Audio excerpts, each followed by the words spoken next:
जैन बच्चों कैसे हैं आप? उम्मीद है आप सब लोग अच्छे होंगे और मन लगाकर पढ़ाई कर रहे होंगे। आज हम रिवीजन क्लास की ही तीसरी क्लास ले रहे हैं। दो चर वाले रैखिक समीकरण युग्म। ठीक है, जो हमारा कोर्स चल रहा है वो 12.1 एक्सरसाइज पूरी हो गई है। उसके बाद की जो एक्सरसाइज है वो हम करेंगे। अब 2-4 क्लास लगातार हम पहले रिवीजन की ले लें ताकि आप पीछे का भी रिवाइज करें, क्योंकि वो जो हमारा सिलेबस है वो 10-15 क्लास को पूरा हो जाएगा, उसकी चिंता नहीं है।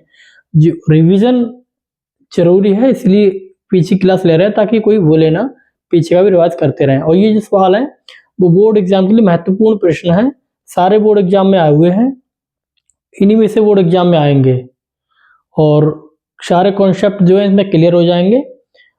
और एक दो मतलब इसमें कुछ ज़्यादा सवाल हैं तो हो सकता है इस चैप्टर की 2 क्लासें हो जाएं या 3 क्लासें भी हो जाएं, उसकी चिंता नहीं है। लेकिन जो भी सवाल कराएंगे वो आपको अच्छे से करना है।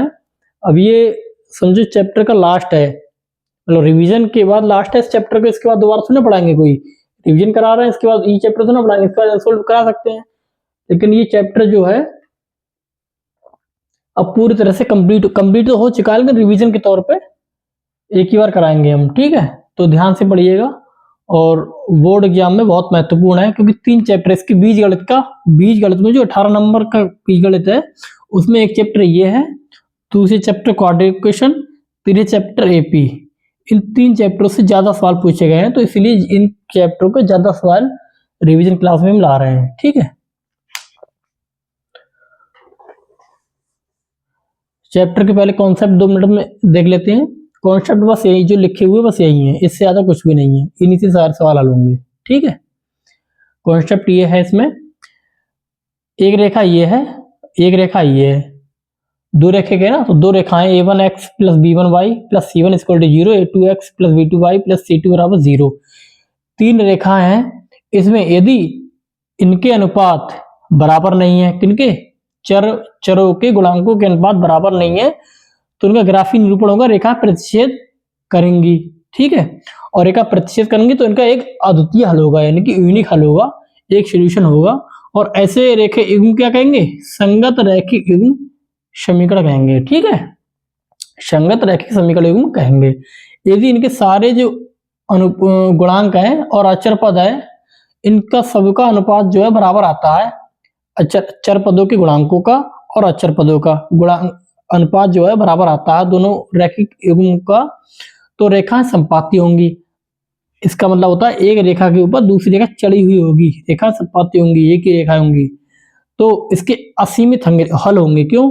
क्योंकि एक रेखा एक के ऊपर एक होगी ना, तो प्रत्येक बिंदु इसका एक हल होगा, तो उसके असीमित यानी अपरिमित हल होंगे, अनंत हल होंगे, अनेक हल होंगे। और ऐसे रैखिक युग्म को हम कहते हैं असंगत रैखिक समीकरण युग्म, असंगत रैखिक समीकरण युग्म।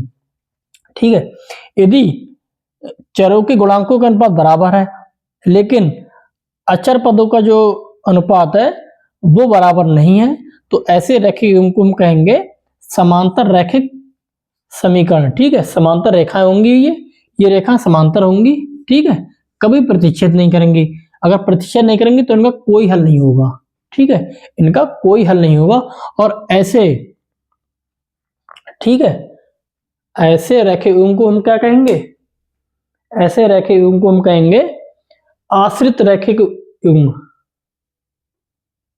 आश्रित रैखिक युग्म। ठीक है, इसमें एक चीज मिस्टेक हो गई थी, ऊपर नीचे लग गया था। जो रेखाएं संपाती होंगी उनके अनेक हल होंगे और आश्रित संगत रैखिक समीकरण कहते हैं। जो रेखाएं समांतर होंगी इनका कोई हल नहीं होगा, इनको असंगत रैखिक समीकरण युग्म कहेंगे। ठीक है, फिर से एक बार रिवाइज कर लो। अगर गुणांकों के अनुपात बराबर नहीं है, प्रतिच्छेद करेंगी। अगर रेखाएं प्रतिच्छेद कर रही हैं तो उनका एक अद्वितीय हल होगा, जहां पर रेखाएं प्रतिच्छेद कर रही हैं वही बिंदु इनका क्या होगा? हल होगा। ठीक है, और उनको कहेंगे संगत रैखिक समीकरण युग्म। अगर रेखाएं संपाती एक के ऊपर एक है तो इसके अनेक हल होंगे, अनंत हल होंगे। ठीक है, इनको आश्रित संगत कहते हैं, क्योंकि एक दूसरे पर आश्रित होती है ना। कैसे? इनके सारे अनुपात बराबर हो, चर पदों के गुणांकों के और अचर पद, इनके सारे अनुपात जो है बराबर होंगे तो रेखा संपाती होंगी। अगर चर पदों के गुणांकों के अनुपात समान है लेकिन अचर पदों के अनुपात जो है वो समान नहीं है, तो रेखा समानांतर होंगी। समांतर होंगी तो इनका कोई हल नहीं होगा, कोई हल नहीं होगा तो ऐसे रैखिक युग्म को क्या कहेंगे? असंगत रैखिक समीकरण युग्म। ठीक है, अब इन्हीं से सारे सवाल पूछे जाएंगे। दो समीकरण दिए रखे होंगे, पूछेंगे ये कैसी हैं, समपाती हैं, समांतर हैं, प्रतिच्छेद करती हैं, या इनके अनेक हल है। ऐसी सवालों को पूछेंगे, सवाल हम आपको बताएंगे तब आपको पता चलेगा। ठीक है, और दो तीन ये है, इसमें एक प्रतिस्थापन विधि है, जो समीकरण है उनको प्रतिस्थापन विधि द्वारा हल करते हैं। ठीक है, एक है विलोपन विधि, प्रतिस्थापन विधि, विलोपन विधि। ठीक है, ये विधियां हैं, प्रतिस्थापन, विलोपन। ठीक, और जो मर्जी चाहे हम उस जो विधि हमें सरल लगे उस विधि से हल करेंगे, लेकिन अगर प्रश्न में मेंशन कर रखी है आप इस विधि से हल कीजिए, प्रतिस्थापन विधि से हल कीजिए, तो आप प्रतिस्थापन विधि से ही हल करेंगे। अगर लिखा हो कि आप विलोपन विधि से हल कीजिए तो विलोपन विधि से ही हल करेंगे। अगर कुछ नहीं लिखा हो तो जो विधि हमें सरल लगती हो वहां पर उसी विधि का उपयोग करेंगे। ठीक है, सवालों पर आते हैं।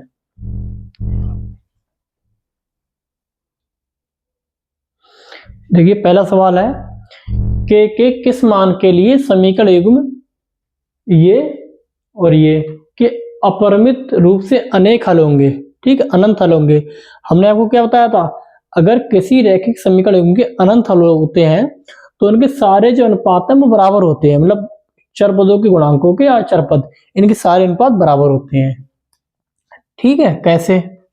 हम इनकी तुलना, अगर हम ज्यादा नंबरों में आए ना तो पहले तुलना करके दिखा देंगे। एक रैखिक युग्म है 2x + 3y, 5 इधर ले आओ बराबर 0। दूसरा है 4x + ky - 10 = 0। हम तुलना कर देंगे किससे? a1x + b1y + c1 = 0, a2x + b2y + c2 = 0। पहला सवाल है इसलिए बता रहे हैं, अगले सवाल में डायरेक्ट करेंगे। ठीक है, तुलना करने पर a1 का मान कितना आएगा, इसकी तुलना इससे करो, इसकी तुलना इससे करो। a1 का मान कितना होगा 2, b1 का मान कितना होगा 3, c1 का मान कितना होगा -5। ऐसे ही a2 का मान कितना होगा 4, b2 का मान कितना होगा k, c2 का मान कितना होगा -10। ठीक है, अब इनकी तुलना करो। तुलना क्या होती है, इनका अनुपात बराबर होता है ना, a1 a2 बराबर v1 v2 बराबर c1 c2। a1 की जगह कितना है 2 अपॉन b1, v2 की जगह कितना है, a2 की जगह कितना 4 इक्वल टू b1 की जगह कितना 3 और b2 की जगह कितना k इक्वल टू c1 की जगह 5, c2 की जगह -10। -10 से 5 दूनी 10, 2 दूनी 4, सारे अनुपात बराबर है ना। 1/2 equal to 3/k equal to 1/2। अब इसको चाहे इसके बराबर करके हल कर लो, चाहे इसके बराबर हल करके आंसर के का मान एक ही आएगा। ठीक है, इन दोनों को लेकर हल कर लेते हैं या इन दोनों को लेकर हल कर लेते हैं, कोई बात नहीं। ठीक है, इन दोनों को लेकर हल कर लो, 3/k इक्वल टू 1/2, तो 3 दूनी 6, k कम k का मान 6 आ गया। अब इन दोनों को लेकर हल करो, 1/2 बता रहे हैं, आंसर तो आ गया। कहीं आप समझो उसके लेकर हल कर लिया, इसके लेकर हल करने पर आंसर क्या आएगा, तो k की 1 से गुणा करो, k 2 3 6, k का मान 6 ही आएगा। ठीक है, आंसर आ गया। 2 बार बोर्ड में आया हुआ है क्वेश्चन, 23 में और 24 में। सारे सवाल उन्हीं जो हम कॉन्सेप्ट बताए थे, अभी 3 लिखाए थे, उन्हीं पे बेस्ड है सारे सवाल।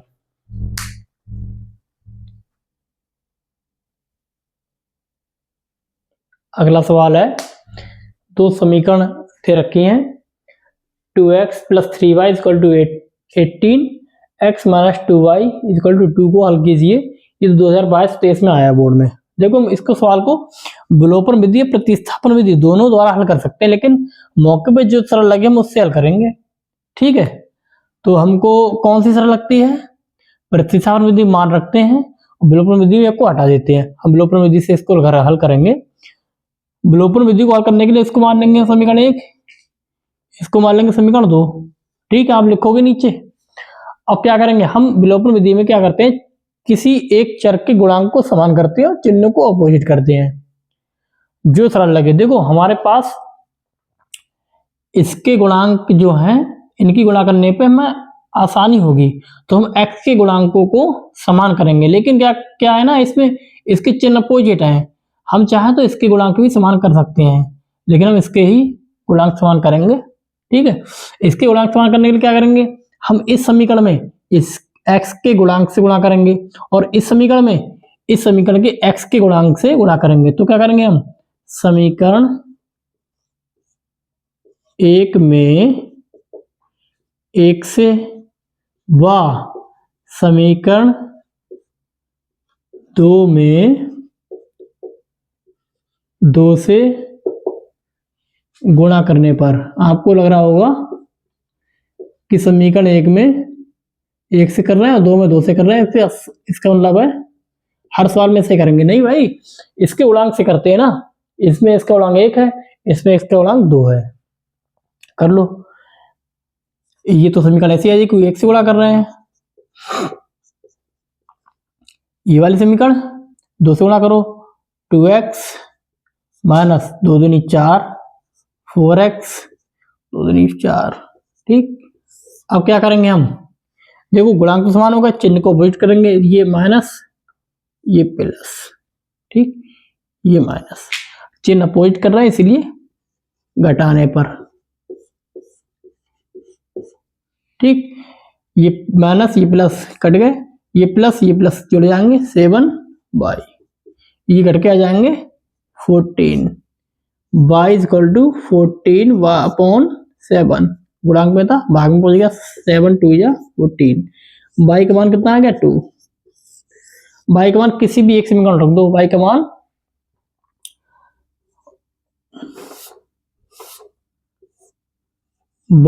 मान समीकरण 2 में रखने पर। ठीक, क्या समीकरण, x minus 2y2 into y का मान कितना आया 2 equal to 2, x is minus 4 equal to 2, x equal to 2 plus 4 कितना आ गया, x इक्वल टू 6। ये आ गया x और y के मान, कितना आसान है। ठीक है,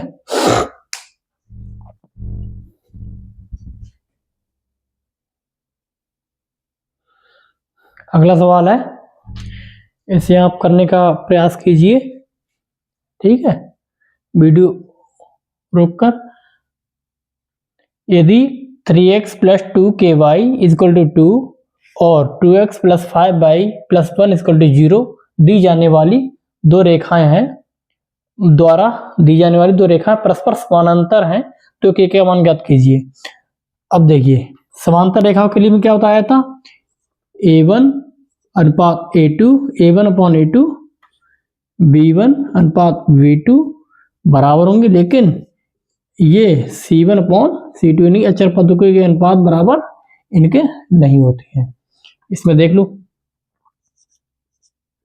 लिख लो 3x plus 2ky minus 2 equal to 0, उसको क्या लिखेंगे 2x plus 5y plus 1 equal to 0। देखो इसके गुणांक मतलब इसके अनुपात देखने पर पता चल रहा है बराबर नहीं है। ठीक है, इनके बराबर नहीं है, क्योंकि इसको देख लो ना 3/2 बराबर,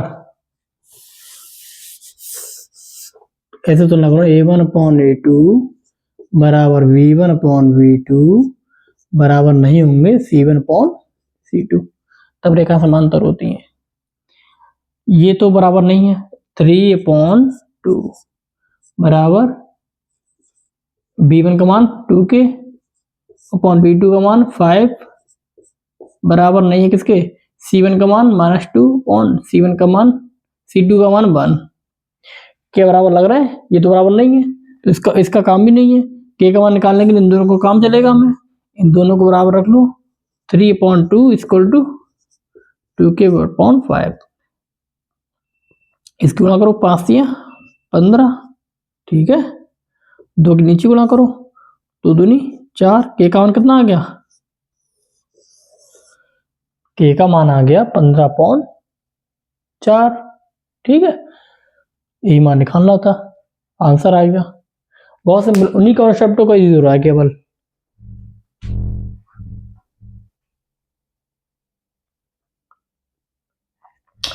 अगला सवाल है, ज्ञात करो कि समीकरण युग्म, एक समीकरण ये है, दूसरा समीकरण ये है, ये संगत है या असंगत।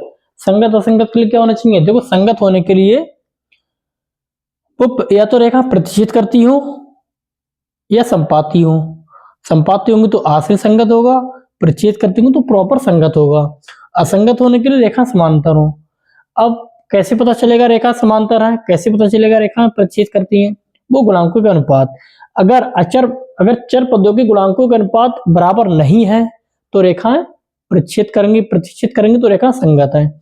यदि चर पदों के गुणांक बराबर है तो हम चेक कर लेते हैं कि अचर पद जो है वो भी उनके अनुपात भी बराबर है। अगर बराबर है तो रेखा संपाती है, बराबर नहीं है तो रेखा समांतर है, और समांतर है तो असंगत है। ठीक है, करो कैसे, रेखाओं को सही तरह से लिख लो। पहली रेखा का 2x - 3y, 8 ले आए जाएंगे माइनस का 8। दूसरी रेखा है 4x - 6y इक्वल टू 9। 9 उधर प्लस में है तो इधर ले आएंगे माइनस का इक्वल टू 0। अब चेक करेंगे क्या इनके गुणांकों के अनुपात, इसका 2/4 इक्वल टू -3/6, ठीक, और -8/9, ठीक। अब चेक कीजिए, देखो 2 दूनी 4, 3 दूनी 6, माइनस से माइनस कैंसिल, ठीक है। क्या आ रहा है 1/2 इक्वल टू 1/2 इक्वल टू 8/9। ये तो किसी से कट ही नहीं रहे, तो ये बराबर नहीं है इसके, ये बराबर है इसके, तो क्या है A1/A2 बराबर है B1/B2 बराबर नहीं है C1/C2।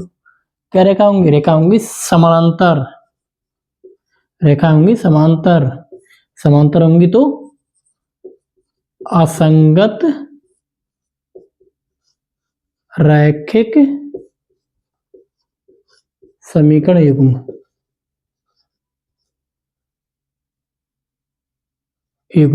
ठीक है। रेखा असंगत होंगी, ठीक है, इससे पता चल रहा है।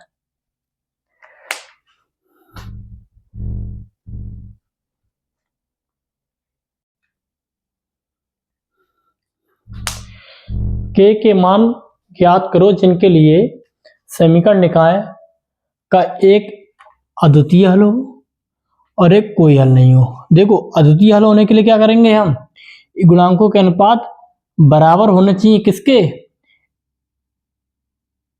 चर पदों के गुणांकों के अनुपात बराबर होना चाहिए अनुपात, ठीक है। कोई हल नहीं है तो इसके लिए क्या होना चाहिए, इन चर पदों के गुणांकों के अनुपात बराबर हो और अचर पदों के गुणांकों के अनुपात बराबर नहीं हो, ठीक है। चेक कर लो, पहले ठीक तरह से लिख लो प्रॉपर। समीकरण का kx + 2y - 5 = 0। दूसरा है 3x + y - 1 = 0, ठीक। अब अनुपात तीनों बराबर करो। पहले आंसर के लिए इनका अनुपात बराबर नहीं होना चाहिए, किसका अनुपात, इनके गुणांकों का अनुपात बराबर नहीं होना चाहिए। k/3 बराबर मतलब A1/A2, A1/A2 बराबर नहीं होगा V1/B2 के, ठीक। A1 कितना है के, A2 कितना है 3, बराबर नहीं होगा। V1 कितना है 2/B2 कितना है 1। गुणा कर लो, के की 1 से गुणा करो बराबर नहीं है, 3 की 2 से गुणा करो 6। तो अद्वितीय हल होने के लिए के का मान 6 होना चाहिए, अद्वितीय हल होने के लिए के का मान 6 ना हो। ठीक है, अगर इस समीकरण रेखा युग्म का समीकरण एक अद्वितीय हल होगा तो उसका मान 6 नहीं होना चाहिए। के का मान इसका मतलब बराबर नहीं है, के का मान 6 नहीं, कुछ भी हो लेकिन 6 ना हो। और कोई हल नहीं होने के लिए इनका अनुपात बराबर होगा a1 अपॉन a2 बराबर होगा b1 अपॉन b2 बराबर नहीं होगा c1 अपॉन c2। a1 कितना है k अपॉन a2 कितना है 3 इक्वल टू b1 कितना है 2 b2 कितना है 1 बराबर नहीं है। c1 कितना है -5 अपॉन c2 कितना -1। ठीक, अब इनका अनुपात बराबर नहीं होना चाहिए। कोई हल नहीं होने के लिए यहां से चेक करेंगे। ठीक है, k अपॉन 3 बराबर होगा 2/1। गुणा कर लो, k की 1 से गुणा करो और 3 की 2 से गुणा करो, k का मान 6 हो जाए तब इस समीकरण इन दोनों रेखा लिखा है इनका कोई हल नहीं होगा। अगर k का मान 6 हो जाए और k का मान 6 नहीं हो तो इनका एक अद्वितीय हल होगा। ठीक है,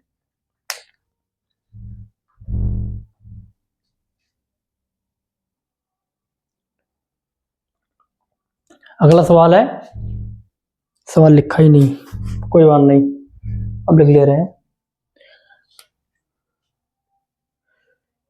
x upon 2 plus 2y upon 3 equal to +1 equal to 0। दूसरा है x minus y upon 2 equal to 3। ठीक है, ये बोर्ड में आया हुआ है 2022 में, बोर्ड में आया है। इन समीकरण निकायों को विलोपन विधि के द्वारा हल करना है। विलोपन विधि के द्वारा हल करना है। विलोपन विधि में कैसे करते हैं, किसी एक चर को विलुप्त करते हैं। ठीक है, पहले इनको समीकरण के रूप में प्रॉपर लिख लो। 3 की गुणा कर लेंगे x से, 2 की गुणा कर लेंगे 2y से अपॉन 3 दूनी 6 प्लस 1 इक्वल टू 0। अब 3x प्लस 2y 6 की 1 से गुणा कर दो, 6 इक्वल टू 0 इंटू 6। अब 3x प्लस 2y ये तो 0 हो जाएगा, 6 प्लस में उधर पहुंच जाएगा -6। ये क्या, 2 की ऐसे गुणा करो, 2x minus y equal to upon 2 equal to 3। 2x minus y 3 दूनी 6। अब हम क्या करेंगे, किसी एक के गुणांक, एक चर के गुणांकों को बराबर करेंगे और उसी चर के चिन्ह को अपोजिट करेंगे। जो भी सरल लगे उसको करते हैं। देखो इसका चिन्ह अपोजिट है और गुणा भी कम हो रही है, तो उसको क्या करेंगे, बाय के गुणांकों को समान करेंगे। बाय के गुणांकों को समान करने के लिए क्या करेंगे, हम इस समीकरण में इस बाय के गुणांक से गुणा करेंगे और इस समीकरण में इस बाय की गुणांक से गुणा करेंगे। ठीक है, यानी कि इसमें गुणा करेंगे 1 से, इसमें गुणा करेंगे 2 से। करो गुणा। ठीक है, यहां लिख भी देंगे समीकरण 1 में 1 से व समीकरण 2 में 2 से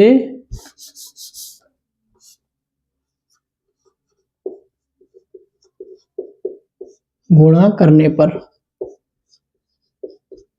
ठीक है, करो।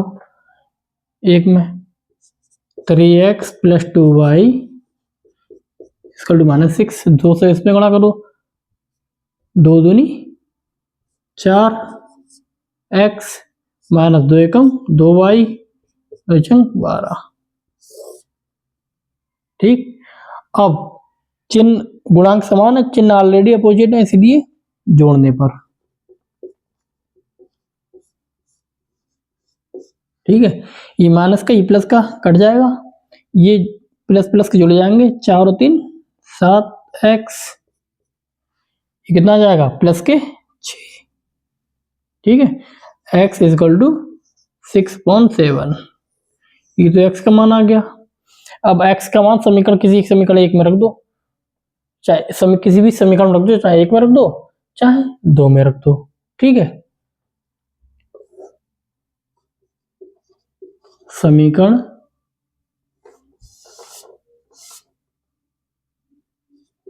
x का मान समीकरण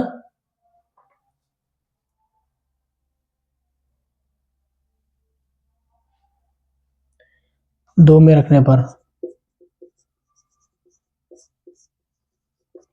ठीक है, यहाँ रख दो 2 इंटू एक्स का मान कितना 6/7 माइनस का y इक्वल टू 6 दूनी 12/7 माइनस का y 6, 7 की y से गुणा कर दो 7y बराबर 7 की 6 से भी गुणा करेंगे 7 चंग 42। ठीक है, 7y उधर पहुंच जाएगा या इधर उसे उधर पहुंचा दो, 7y इधर ही रहने दो 42, 12 उधर पहुंच जाएंगे माइनस के 12 माइनस का 7y बराबर 2 में से 2 का 0 और 4 में से 3 1 गया 3, तो y का मान कितना आ गया 3 माइनस का 30/7। कैसे माइनस के साथ नीचे पहुंच जाएगा ना, y का मान ये आ गया, x का मान ये आ गया, ये हल आ गया। ठीक है,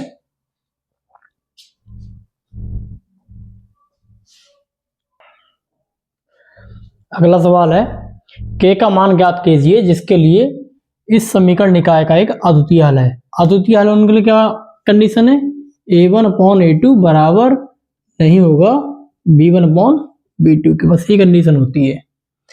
इसको पहले ठीक से लिख लो, लाइन 1 क्या है 2x प्लस ky माइनस 1 बराबर 0, उसी को इधर ले आए ना, 1 को इधर ले आए माइनस 1 हो गया। लाइन 2 क्या है 3x minus 5y minus 7 equal to 0। ठीक, अब a1/a2 बराबर नहीं होगा b1/b2 के। a1 कितना है 2 a2 कितना है 3 बराबर नहीं है, b1 कितना है k माइनस 5, गुणा कर दो 5 दूनी 10 बटा 3 बराबर नहीं है k, यानी कि k का जो मान है k बराबर नहीं है 10/3, ये है, इस पर एक इसका अद्वितीय हल होगा। ठीक है, ये आंसर है।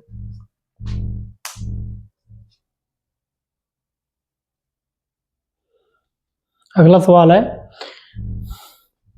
एक आयताकार वाक का अर्ध परिमाप 36 है जिसकी लंबाई चौड़ाई से 4 मीटर अधिक है, वाक की विमाएं ज्ञात कीजिए, यानी कि लंबाई चौड़ाई ज्ञात करनी है। ठीक है, ट्राई कीजिए।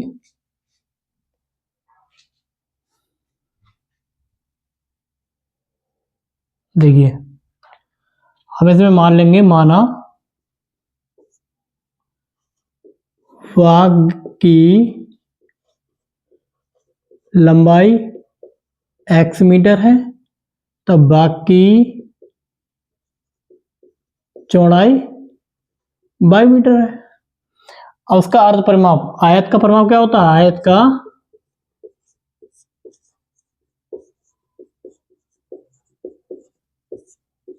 आयत का परिमाप होता है 2 इंटू लंबाई प्लस चौड़ाई।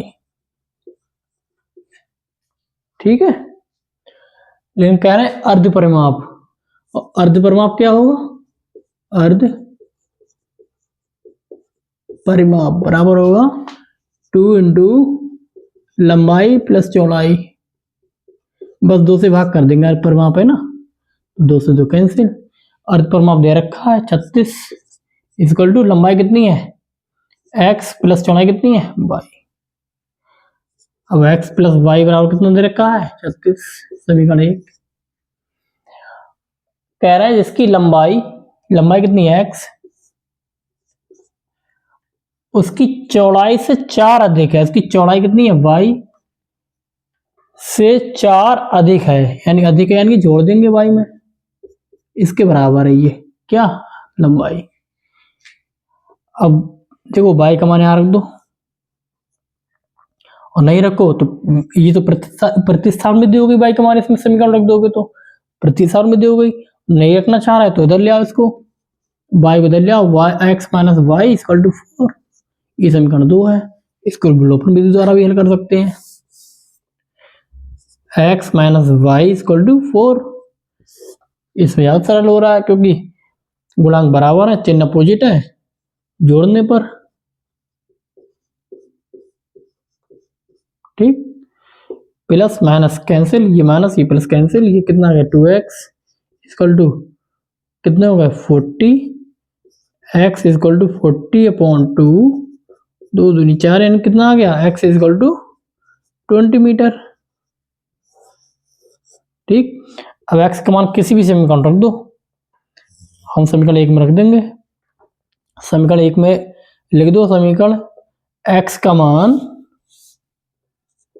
समीकरण 1 में रखने पर तो x का मान 20 plus y equal to 36, y equal to 36, 20 उधर पहुंच जाएंगे माइनस का, अपॉन 6, 3 माइनस 3 में से 2 है 1, वाई का मान आ गया 16 मीटर, 16 मीटर, ये बेमानी आ गई इसकी, ये आंसर था। यानी कि जो लंबाई है वो 20 मीटर, चौड़ाई है वो 16 मीटर। ठीक,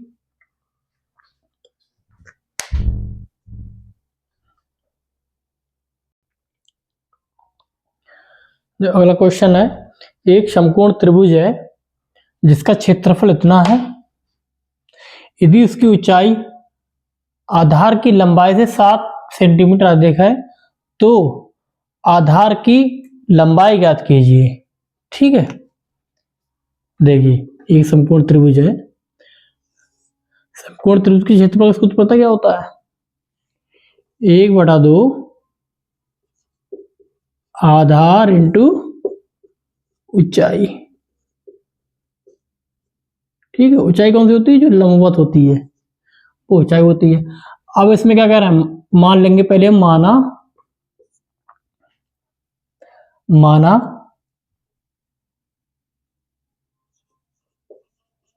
समकोण त्रिभुज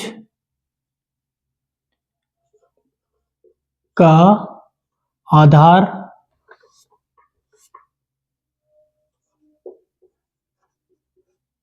x है और ऊंचाई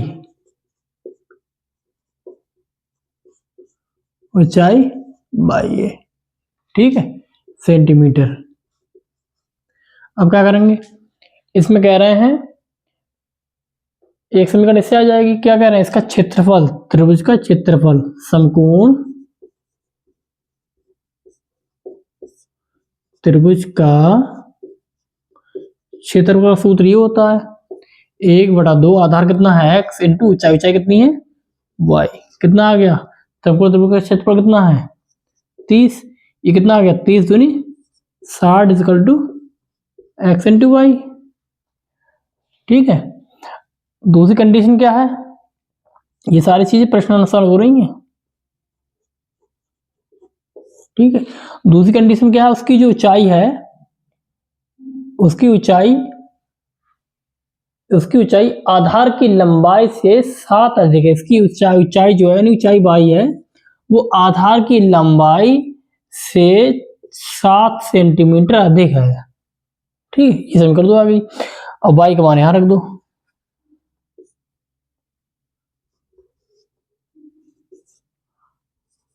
y का मान समीकरण 1 में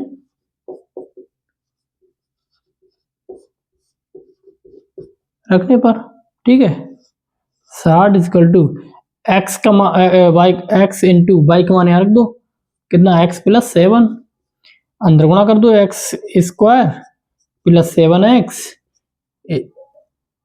60 इधर प्लस में इधर आ जाएंगे माइनस में, इक्वल टू 0। 60 के ऐसे गुणनखंड घटाने पर 7 आए,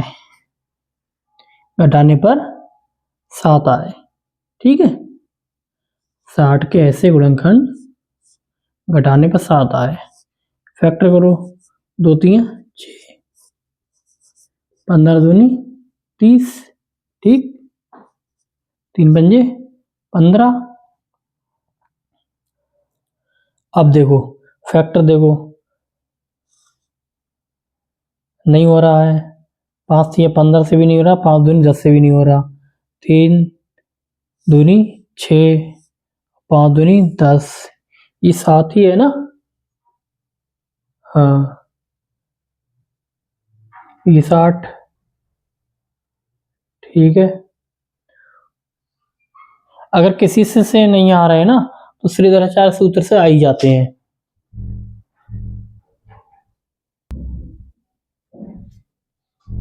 ठीक है। इससे नहीं आ रहा है, अब इन तीनों गुणा करके देख लो, 2 दूनी 4, 3 12, और 12 माइनस 5, 12 पंजे 60, 7 आ रहे हैं, ठीक है। गुणन के कितने आ गए, x square plus 12 minus 5 into x, ठीक है। अगर गुणनखंड इतने भी नहीं आते ना, किसी से गुणनखंड ना आए तो श्रीधराचार्य सूत्र से आ ही जाते हैं, तो श्रीधराचार्य सूत्र लगाते हैं हम, ठीक है। X square plus 12x minus 5x minus 60। अगर आपको कभी कभी इसके फैक्टर ना आते हो, दिमाग में नहीं आ रहे हैं, तो फौरन से पहले श्रीधराचार्य सूत्र लगा दो, उससे टाइम बचेगा, ठीक है, उससे समय बचता है।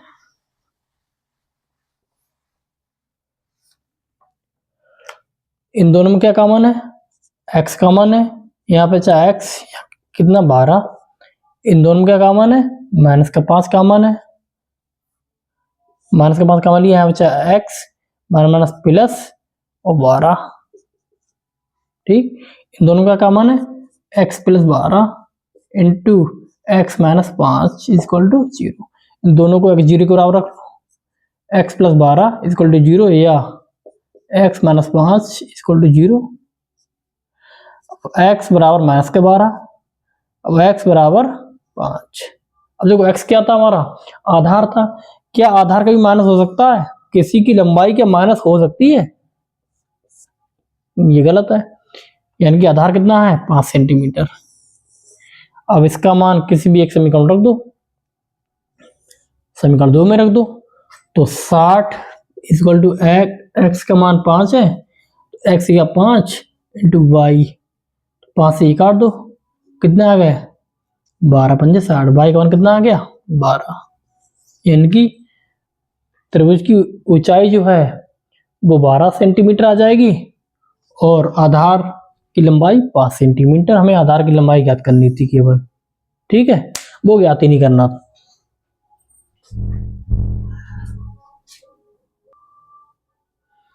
अगला क्वेश्चन है, दो संख्याओं का अंतर 26 है, एक संख्या दूसरी संख्या की 3 गुनी है, उन्हें ज्ञात करो। ये बोर्ड एग्जाम में 4 बार आ चुका है, 20 में, 22 में, 23 और 24 में, ठीक है, 23 से लगातार आ रहा है। इसे वीडियो रोक के हल करने का प्रयास करना सारे सवालों को, ठीक है। देखो मान लेंगे से, माना एक संख्या x है, तब दूसरी संख्या y है। इन संख्याओं का अंतर यानी कि घटाया 26, ठीक है। खैर एक संख्या दूसरी संख्या की 3 गुनी है, गुनी कर लो, उसमें गुणा कर देंगे, एक संख्या दूसरी संख्या की 3 गुनी है, ठीक है। ये समीकरण 1, समीकरण 2। अब x का मान यहां रख दो, क्या हो जाएगा 3y माइनस y 26, यहाँ क्या बचा 2y 26, y बराबर 26/2 13, y का मान कितना आ गया 13, y का मान यहाँ रख दो, तो x बराबर 3 इंटू 13, x का मान कितना आ गया 13 3 39, 39। एक संख्या 13 है, दूसरी संख्या 39 है। ठीक है, अब देखो पहचानेंगे कैसे इसमें कि संख्या ठीक है, इसमें उत्तर जांच भी कर सकते हैं। कैसे कह रहे हैं, उनका अंतर है 26 आना चाहिए। अंतर यानी कि अंतर हमेशा बड़ी संख्या में से छोटी संख्या घटाते हैं। अंतर अगर वो पूछे अंतर तो हमेशा बड़ी संख्या में छोटी संख्या घटाते हैं। ठीक है, 9 में से 3 गए 6, 3 में से 1 गया, तो संख्याओं का अंतर 26 है, यानी ये संख्या हमारी ठीक है।